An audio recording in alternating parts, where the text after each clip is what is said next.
पुढची बातमी आता आपण पाहूया। उद्धव ठाकरेंनी एकनाथ शिंदेंवर हल्लाबोल केलेला आहे। साखर सम्राट भाजपात गेले आणि कर्जावर थक हमी मिळवली, शेतकरी पण भाजपात गेले की कर्जमाफी होणार का, असा सवाल उद्धव ठाकरेंनी उपमुख्यमंत्र्यांना आणि मुख्यमंत्र्यांना देखील विचारलेला आहे।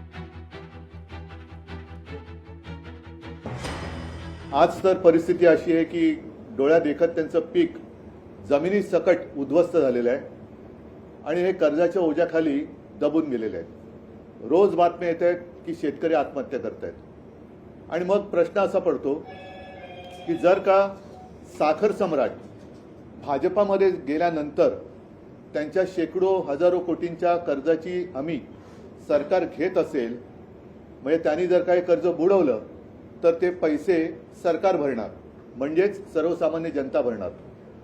तर ह्या साध्या शेतकऱ्यांनी सुद्धा भारतीय जनता पक्षामध्ये येण्याची वाट भाजप प्रणित सरकार बघतंय का, की सगळे शेतकरी भाजपात आले तर मग आम्ही तुमचं कर्ज माफ करू? ही अत्यंत संतापजनक बाब आहे।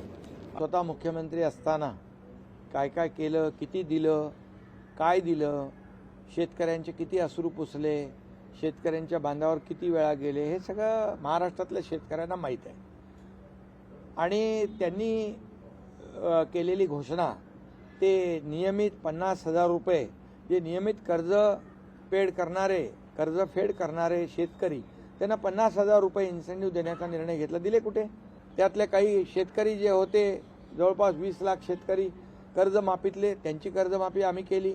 50,000 रुपये जे नियमित कर्जफेड करणारे शेतकरी, त्यांना देखील महायुती सरकार, मी मुख्यमंत्री झाल्यानंतर पैसे दिले। त्यामुळे पहिलं स्वतःने आत्मचिंतन केलं पाहिजे। लोकशाही मराठी ऐका, पहा, जागरूक रहा।